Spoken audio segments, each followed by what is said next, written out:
Part 1: The Truth About the Lie. Madeline McCann.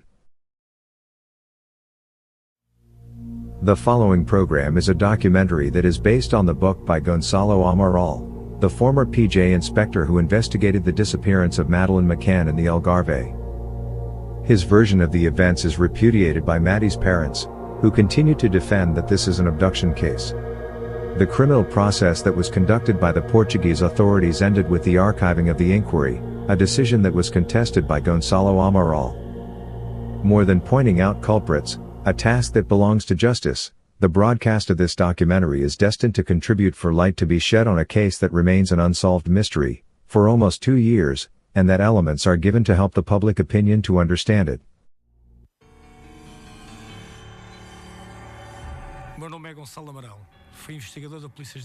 I've been an investigator with the Judiciary Police of Portugal for 27 years.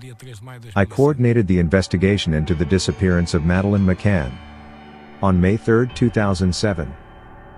During the following 50 minutes, I will prove that the child was not abducted, and that she died in the holiday apartment in Praia da Luz. Discover the whole truth about what happened that day, a death that many people want to cover up. VC Films presents Gonçalo Amaral.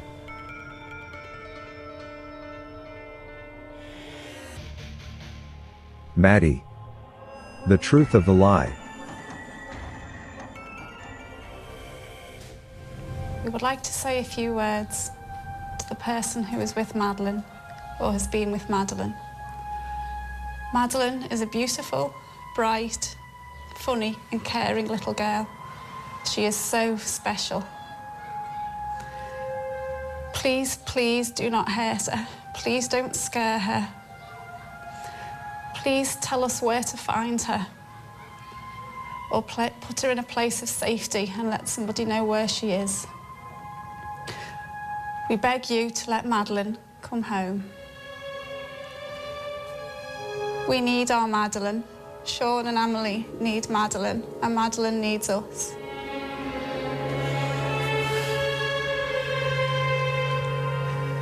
Please give our little girl back.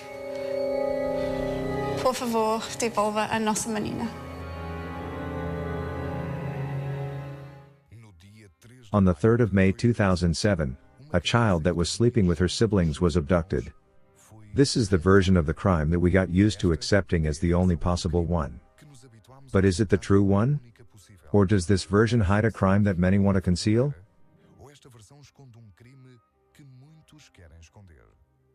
There is a kind of need to stifle the case, to silence the case.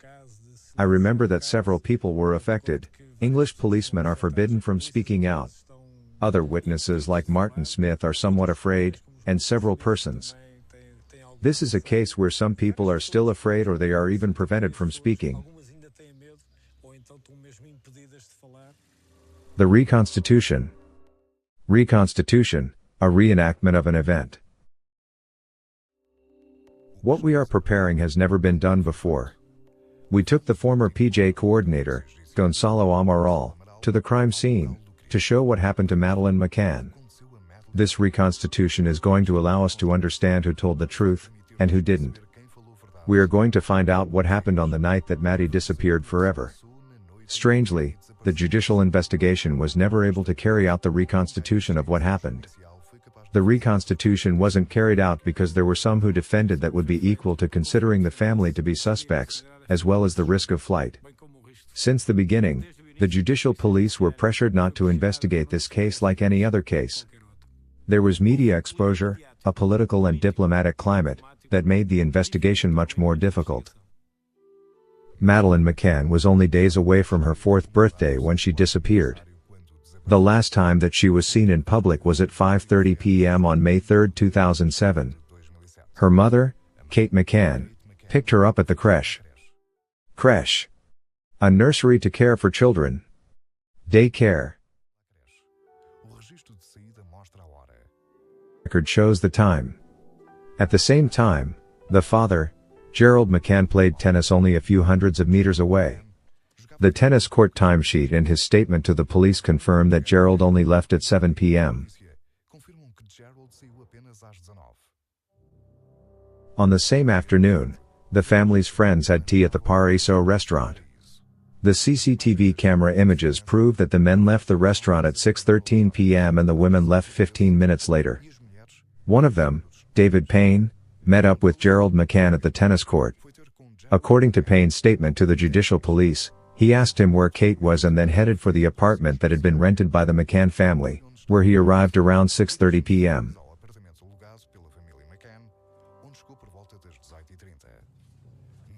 In later questionings, the testimonies diverge.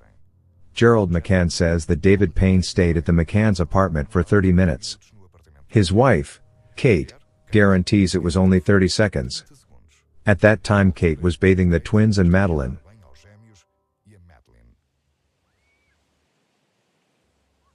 It was shortly after 8:40 p.m. that the English 9 friends went to dinner at the Tapas Bar. The restaurant is approximately 50 meters away, as the crow flies, from the apartments where 8 children remained alone. In apartment 5, Madeline McCann and the twins Amelie and Sean were sleeping. At around 10 p.m. Kate McCann, Maddie's mother, raised the alarm. Maddie was not in the room. At around 10:40 p.m. the GNR in Lagos received a phone call, saying that a little girl had disappeared from the Ocean Club, in Praia de Luz.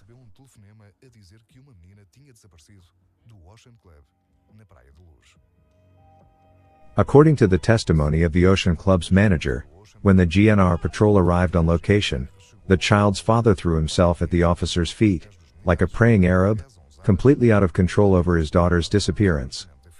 The same scene was repeated, according to the officers, in the couple's bedroom. It was past midnight when the GNR warned the judicial police's picket. I was immediately informed and took the appropriate measures. Searches were carried out in the region, the Spanish authorities were warned, and the borders were controlled. The largest search operation ever to be carried out in Portugal was organized. During several days, hundreds of militaries from the GNR, firemen, volunteers and members of the police department thoroughly searched over 200 square kilometers. A gigantic search operation. No search in Portugal had ever included such means and so many people. Everything is checked, and checked again. The borders are watched, all sorts of vehicles are searched. The effort does not succeed. The child doesn't appear. Until we have evidence that in fact the worst may have happened to her, we continue to think that she may be alive. As you know, under the Portuguese judicial order, it is not only abduction that gives a ransom. If someone takes a person for a sexual act, that is also an abduction. It is on that basis that we are hopeful. The child's parents, Gerald McCann, age 39, Kate Healy, 39, the couple David Payne, 41, Fiona Payne 35, and her mother, Diane Webster, 63, the couple Matthew Oldfield 38, Rachel Mompilli 37, and the couple Russell O'Brien 37 and Jane Tanner 36, are questioned for the first time by the Portugal police. During the first week, we interviewed hundreds of persons. The family, the friends, the resort's employees, and all the persons who had contact with the child. From this first batch of testimonies, we obtained a sketch of what happened that night. It was on the back of one of Madeline's books that on the night of the crime, family and friends wrote down collective versions of that same night. The draft was used to match the depositions from the 9 British friends about what happened. According to that version, which will later be confirmed during questioning, at 8:45 p.m. the McCanns enter the restaurant, and then the other couples arrive. Dinner evolves normally. Given the fact that the children are alone in the apartments, the families take turns in checking the children.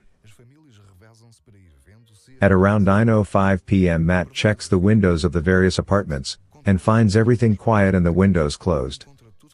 Between 9:05 and 9:10 p.m. Gerald McCann goes to the apartment, asserts that he entered through the front door, and enters the children's bedroom. Everything seems well to him. At a later point in time, Gerald will say that he sensed that a stranger was inside the room. When he leaves he meets English TV producer Jeremiah, who walks his child to fall asleep. He remains talking to him under the apartment's living room window. At around 9:10 p.m. Jane Tanner goes to check her children, and to check the other apartments. On her way to 5D she passes Gerald and Jeremiah. Jane will later tell the authorities that she saw a stranger carrying a child in his arms, on Agostinho de Silva Street. At 9:30 Russell and Matt check all the apartments. Matt looks through the door of the McCann children's bedroom. From that standpoint, he can only see the twins. Russell remains to take care of his sick daughter. At 9:50 p.m. Russell returns to the tapas.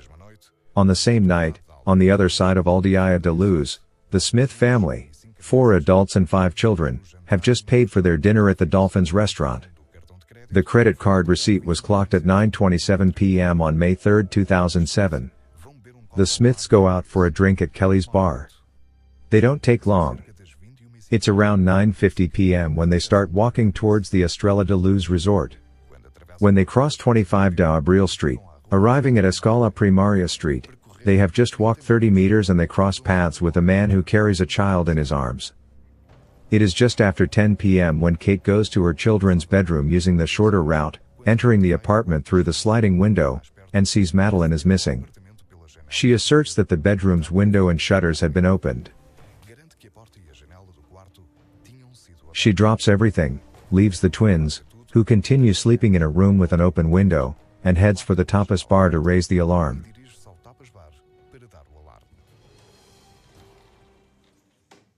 This is where part of Kate McCann's behavior on that night becomes incomprehensible. Instead of stopping right here, and shouting out to the people who were at the restaurant where her husband was, what she does is climb down these stairs, and walk a distance that is certainly twice as much as the distance from here to the restaurant, which is located approximately 50 meters from here, as the crow flies.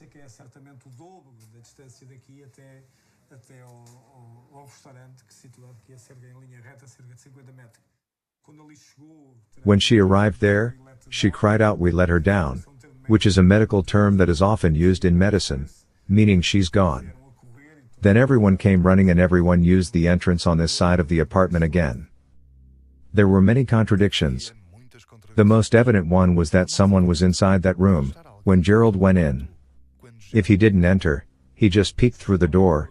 That also has to be taken into account with what the abductor may have thought, if there was an abductor at all.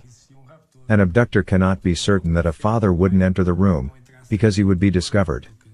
Therefore, standing behind the door was practically impossible.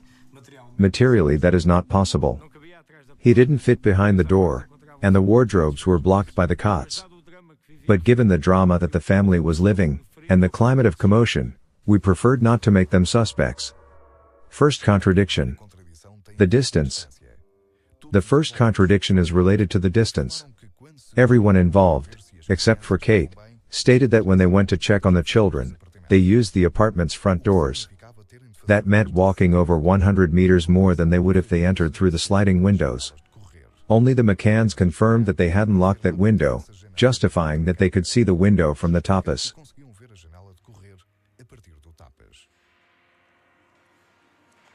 It is incomprehensible that they would walk over 100 meters more to check on the children, when there was a shorter route.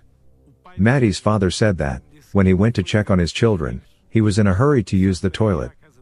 Still, he took the longer route. Let's check the map. The yellow line is the route that is walked until the sliding window. The red line is the route that all of the parents state they took. Approximately twice as long.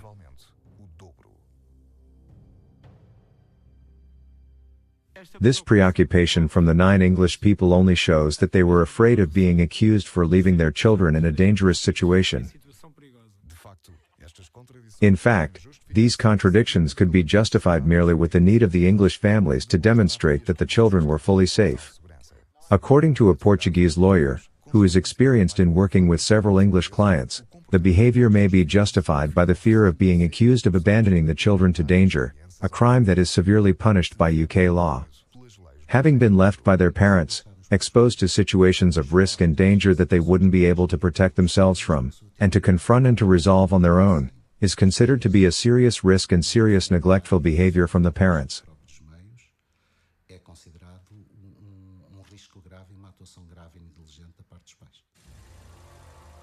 Second contradiction. The sightings. The second relevant contradiction is given by Jane Tanner's deposition, who states she saw the abductor.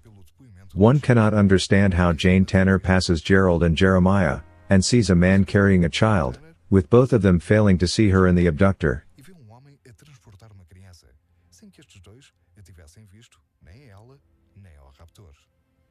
The only possible explanation for them not seeing her is given by her husband's deposition, who says that she saw the abductor when she was returning from the apartment and not when she was going there. It was possible for her to see Jeremiah and Gerald without any of them seeing her, but only if she was coming from the back of the apartment, using the sliding window. In any case, the detailed identification that she gives of a possible abductor is impossible. See with your own eyes. Jane Tanner asserts that she clearly saw, at this distance and with this lack of light, 5 aspects. First, she saw a dark-haired man, aged 35 to 40, slender, with dark hair falling down his neck. Second, that man wore linen trousers colored between beige and golden. Third, he wore a Duffy jacket, but not as thick. Fourth, he wore black classical shoes. Fifth, the man walked in a hurry, with a child laying on his outstretched arms, a position that is more likely for a statue than for a person who walks carrying a child. Jane's statements were the basis for the abduction theory.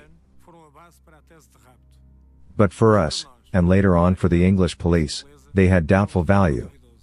How was it possible to see so much at such a distance, and under that light? How was it possible for Gerald and Jeremiah not to see Jane, or the abductor? This sighting has another problem. Jane saw the alleged abductor crossing Agostinho de Sliva Street, and less than 30 minutes later, the Smith family also sees a man carrying a child, on Escala Primaria Street, on the other side of the village and walking into the opposite direction of the man that Jane had seen.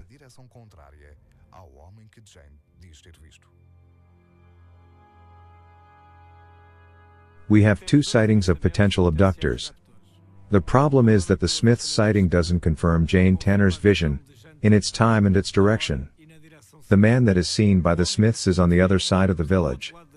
He is heading for the beach area, carrying the child against his chest and not on outstretched arms. But given his physical look, they could be referring to the same person. In a while, we'll see to whom, and who is lying. Third contradiction. The window. The third contradiction in the testimonies is revealed to us by the window. If at 9:20 p.m. Jane sees the abductor with the child, and Kate upon noticing that Madeline has disappeared, notices that the window to the children's bedroom had been fully opened, why did Russell and Matt who checked the apartments after 9:20 fail to see the open window? This is completely impossible. The window is proof of the truthfulness of the testimonies. If the little girl was abducted by the man that Jane says she saw at 9:20 p.m. then the window was open from that moment on. Matthew says that he was inside the apartment and didn't see the open window. This leads us to conclude that the window was only opened after the pseudo-abduction. The Leeds and Murat. I have been in touch closely over the last few days with cabinet ministers here in Portugal, with the Prime Minister's office, and with the Portuguese police authorities. Over 350 leads were followed. We have a very strong sighting that Madeline McCann was seen in Morocco 12 days ago. The police say that the next few hours may bring new developments. Robert Murat is made an arguido after a long interrogation at the Portimão Police Department. Arguido?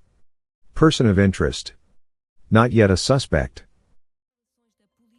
A male individual, aged 33 and a resident in the area of the events, has been made an arguido. He was questioned as such, and no evidence has been collected that could justify his detention and further judicial questioning. When I actually had a chat with him, he said that he admitted that he was just a local guy, that he spoke fluent Portuguese and English, and that he just volunteered to help the police with their investigation. Sounded very fishy, and he was very chatty and trying to maybe emphasise some of the parts of the investigation, such as, oh, maybe she's gone to Spain, maybe it's too late, that sort of thing. The journalists suspected him, but we didn't follow what the journalists said. We followed the analysis of the facts. The facts were analyzed, what actually had happened, and we followed testimony, a testimony that had to be weakened in order to advance the abduction theory. Jane Tanner's testimony. Because otherwise the abduction theory died right there. The major fundament for the abduction was what that witness had seen, a man carrying a child, walking into the direction of Robert Murat's house. Maybe people don't know, but the search at Robert Murat's house takes place on a Monday morning. And on Sunday evening we're in a meeting with the public ministry, with the prosecutor, with the judge, me and Dr. Luis Neves. We're at the courthouse while diligences are being carried out in Praia de Luz. Diligences to confirm the suspicion against Robert Murat. And Mrs. Jane Tanner is placed inside a police surveillance vehicle. Several people walk by, policemen, people that Mrs. Jane Tanner had never seen before, and Mr. Robert Murat among them, and she says that from the way he walks, he is the person that was carrying the child. In fact, Jane Tanner's memory progressively improves as time goes by. The first e-fit that she helps to draw is a vague sketch. She later makes a positive identification of Robert Murat as the man that she saw that night. Several months later, she participates in a new e-fit, now miraculously remembering every facial trace of a man very different from the Murat that she recognized earlier on. Another document that weighed in it incriminating Robert Murat was a psychological profile by English experts, which in very general traces stated that his voluntary attitude during the days that followed the crime, helping the investigators and the family, could be the mask of a criminal. These are either theoretical presuppositions or banalities. It's obvious that they start with statistical analysis. We could call them epidemiological. Out of a population, numerous types of behaviors which could prompt the suspicion, a greater or smaller suspicion on an individual. And nothing more.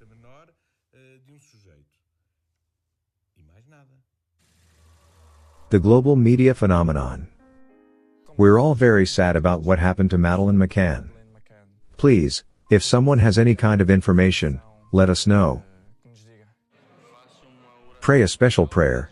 Pray at least one Hail Mary all over the country. For Our Lady of Fatima to enlighten our authorities so they can find that little girl. Tomorrow, we want to visit the shrine at Fatima to pray for Madeline's return to us.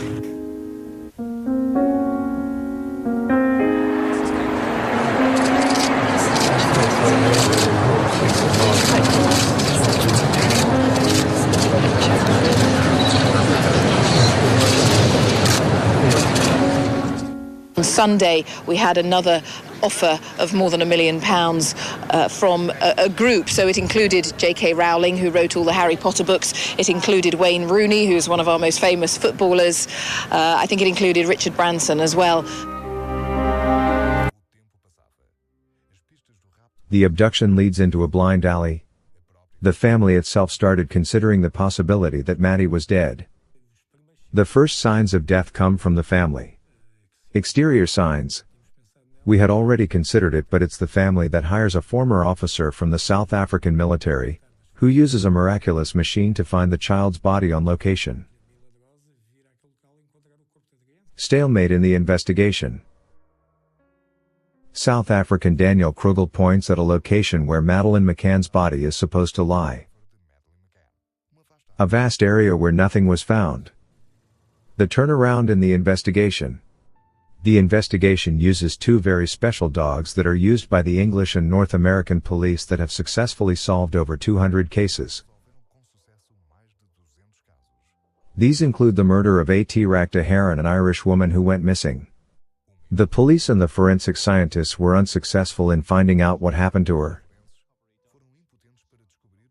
The investigators then brought in Eddie, one of the two dogs that were in Portugal, that identified a carbonized piece in the suspect's car. That piece contained DNA from the missing woman. The dogs that were brought in to help the investigation are great investigators. Eddie is a dog that specializes in finding dead victims and marking locations where dead people have been. Keela is able to detect human blood in such tiny amounts that they elude the investigators. In these police images, we can see Eddie and Keela inspecting the houses where the 9 British tourists stayed, and Robert Murat's house. The dogs only reacted in the apartment where the McCann stayed. Eddie marked cadaver odor in the wardrobe of the McCann's bedroom.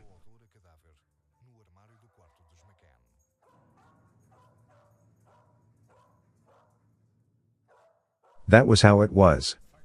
The dog that alerts to human cadaver odor marked cadaver odor in this corner.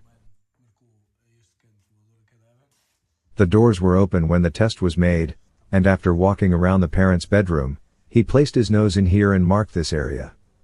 So according to the expert, a cadaver was here, either on the shelf or on the floor.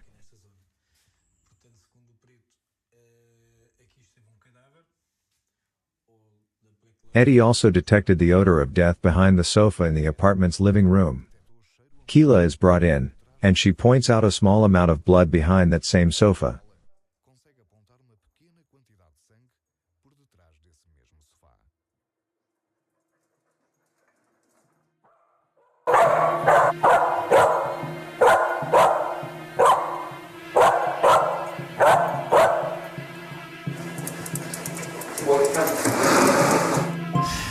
At the moment when the area behind the sofa was washed, there is a body being transported to this location, or it was kept here for a while. That is the indication that exists. There was no blood here, contrary to what was found behind the sofa. And there is the marking that a cadaver was here. What I first noticed is that as soon as I came in, the dog's very excited. And as a handler, I can pick up his body language, etc. And it would appear to me that as soon as he's come in the house, he's picked up a scent that he recognises. The dog's investigation continues. They inspect several vehicles and they only alert to the car that was rented by the McCanns 23 days after Madeline's disappearance. Eddie alerts that the car key and the boot had been in contact with a dead body.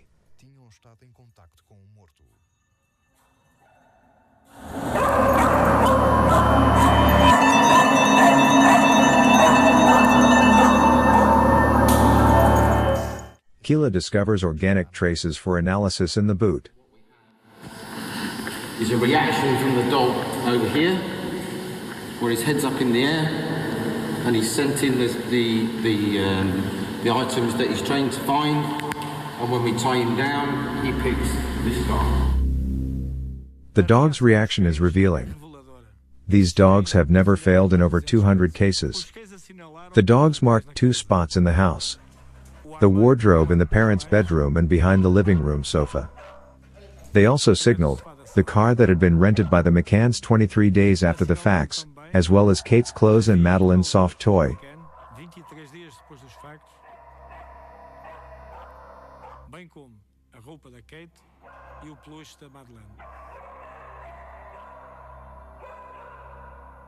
How was it possible to find a soft toy with a cadaver smell in a bed that was not marked by the dogs, and with no indications of Madeline having slept in it? The dog's work could hardly be more revealing.